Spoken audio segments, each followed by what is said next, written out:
Les maîtres de Kagame commencent tout doucement à le lâcher, ça peut se voir notamment dans son langage, qu'il soit corporel ou verbal. Les autorités britanniques ont annoncé mardi qu'elles sanctionnaient le Rwanda pour son soutien présumé aux rebelles du M23 qui contrôlent maintenant deux grandes villes de l'est du Congo.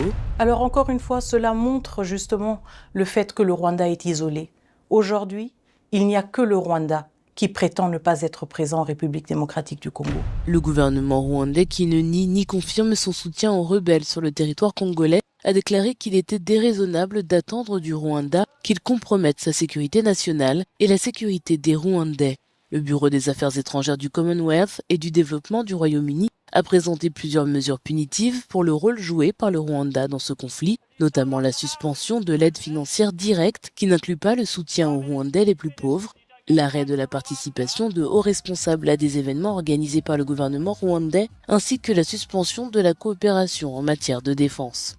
Merci à la population congolaise de partout dans le monde d'avoir mis la pression, ainsi qu'à nos sportifs et nos footballeurs, et aussi à notre ministre des Affaires étrangères, Madame Thérèse Kayukwamba. Tous les membres du Conseil de sécurité ont fustigé la violation flagrante du droit international par le Rwanda.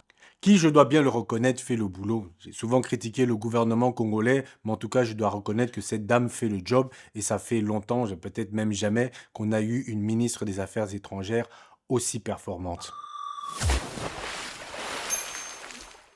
Je voudrais aussi vous rappeler que pendant la dernière réunion du Conseil de sécurité, le mardi, nous avons eu 6 pays qui ne sont pas directement impliqués dans le conflit, qui ont saisi la parole, qui ne sont pas membres du Conseil de sécurité. Nous avons l'Uruguay, le Guatemala, l'Afrique du Sud, le Burundi, le Sénégal, tous ces pays qui se sont mobilisés pour prendre la parole pendant les délibérations du Conseil de sécurité. Je pense que ce que nous voyons maintenant, c'est que de plus en plus de pays au monde, pas seulement en Afrique, sont scandalisés par l'attitude du Rwanda, l'attitude déstabilisatrice du Rwanda qui semble avoir l'intention maléfique de vouloir remettre l'Afrique dans les années sombres des années 90 où le pouvoir s'arrachait avec des armes.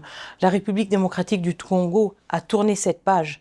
Même si le Rwanda est encore dans un état d'esprit qui considère ce genre d'options, nous ne les considérons pas. Nous sommes un pays qui a fait le choix de la démocratie, nous sommes un pays qui a fait le choix de l'alternance politique. Le Rwanda n'a aucune leçon à nous donner et surtout pas en essayant d'imposer sa volonté sur un pays souverain avec des armes. Donc ce que nous voyons plutôt, ce n'est pas un isolement de la République démocratique du Congo. Le monde s'insurge, le monde pose des questions sur comment est-ce que le Rwanda ait pu avancer si longtemps et comment est-ce que le monde a permis que le président Kagame se radicalise pendant tant de décennies. Et nous avons la réponse très claire à cela.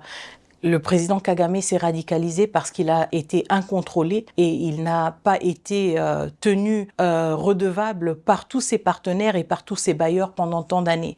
Et donc nous nous retrouvons maintenant dans une situation où un chef de l'État semble incontrôlé et obsédé par l'intention de vouloir déstabiliser un pays voisin et contribuer au changement inconstitutionnel d'un régime légitime. Ceci est inacceptable et nous refusons qu'en 2025, l'Afrique que nous voulons avoir, l'Afrique que nous aspirons, qu'elle soit une Afrique du développement, de la prospérité et de l'avenir et de l'espoir pour toutes les générations qui suivront. Nous refusons catégoriquement que ce narratif soit imposé sur notre continent et sur notre pays. Madame la ministre, votre gouvernement a accusé à plusieurs reprises, on va vous entendre même parler aussi ce soir, le Rwanda de soutenir le M23, tandis que le président Paul Kagame nie toute implication et continue à nier d'ailleurs.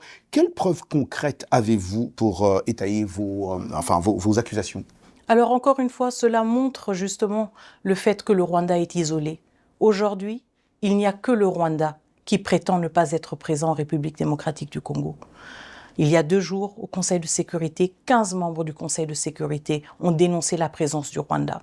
Il y a quelques semaines, le groupe d'experts des Nations Unies a publié un rapport accablant qui parle de plus de 4000 troupes rwandaises sur le territoire souverain de la République démocratique du Congo. Des troupes qui tuent, des troupes qui pillent nos ressources naturelles, parce que ce même rapport parle de 150 tonnes de coltan exploitées et transférées vers le Rwanda de la République démocratique du Congo par les forces armées rwandaises et exportées sur les marchés internationaux sous l'étiquette du Rwanda.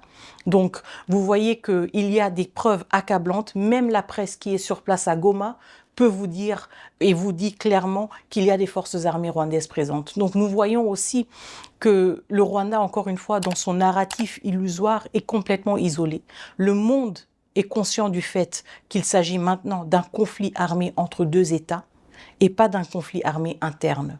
Et c'est pour cela que notre plaidoyer pousse justement pour que les uns et les autres prennent leurs responsabilités, pour que ceux qui ont permis au président Kagame d'en arriver si loin le tiennent redevable, en coupant par exemple leur aide au Rwanda, en imposant des sanctions sur des individus qui, eux, directement font partie de la chaîne de commandement, et en suspendant ou en révoquant au Rwanda le statut de pays contributeur de troupes de maintien de la paix pour les missions et les opérations de paix des Nations Unies. Il est extrêmement important de souligner qu'en moins de 5 jours, les forces armées rwandaises présentes sur le territoire de la République démocratique du Congo ont tué 17 soldats de la paix, 17, un Uruguayen, un Malawite et 15 Sud-Africains. C'est dommage qu'il n'était pas déjà là il y a 7 ans dans notre gouvernement, on aurait avancé sur le sujet, car son travail pour instaurer des sanctions face au Rwanda, c'est une stratégie à moyen et long terme, mais dans l'urgence, il faudrait que notre armée soit capable de défendre la population.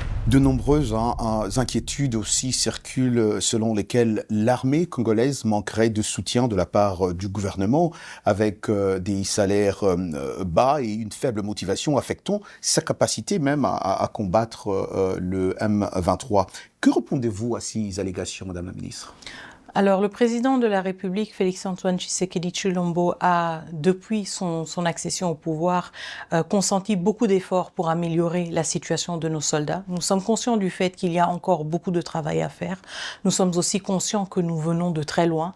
Les régimes précédents ont investi des efforts stratégiques, si vous voulez, à démembrer et à fragiliser l'armée même. Et donc, nous devons être conscients du fait que c'est un travail un travail dans lequel nous devons rebâtir notre armée. Cela est extrêmement difficile quand nous faisons face à ce genre d'assaut et à ce genre d'attaque.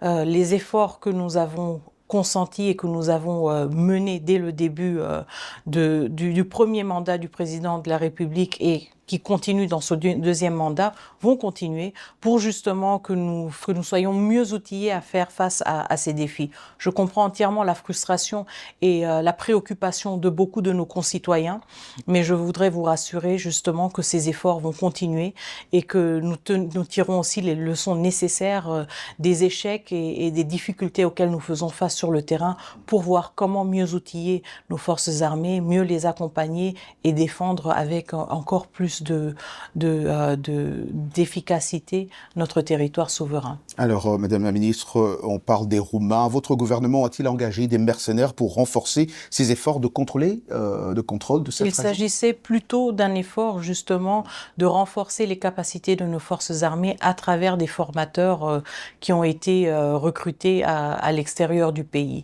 Donc, ces efforts-là étaient plutôt consentis dans une logique de renforcer les capacités des forces armées de la République démocratique du Congo. Okay.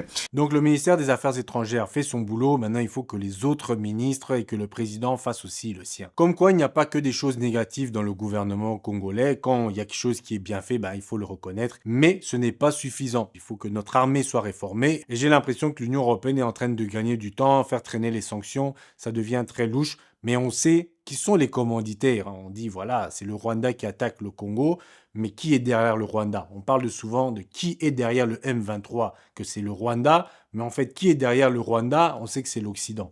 Donc, ils jouent un double jeu.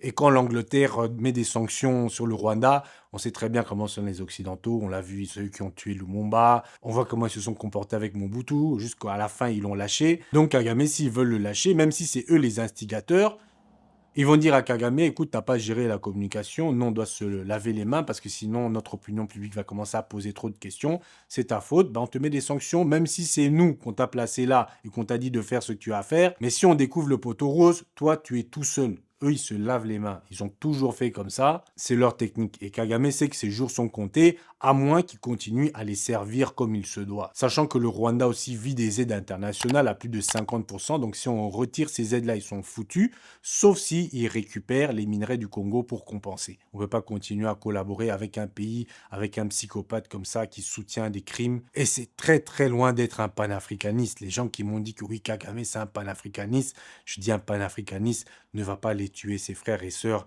pour pouvoir s'enrichir et en plus de ça pour servir l'Occident. Donc voilà, ce sera tout pour aujourd'hui. Je vous ai laissé entendre ce que Madame la ministre avait à dire et nous, on se voit à la prochaine.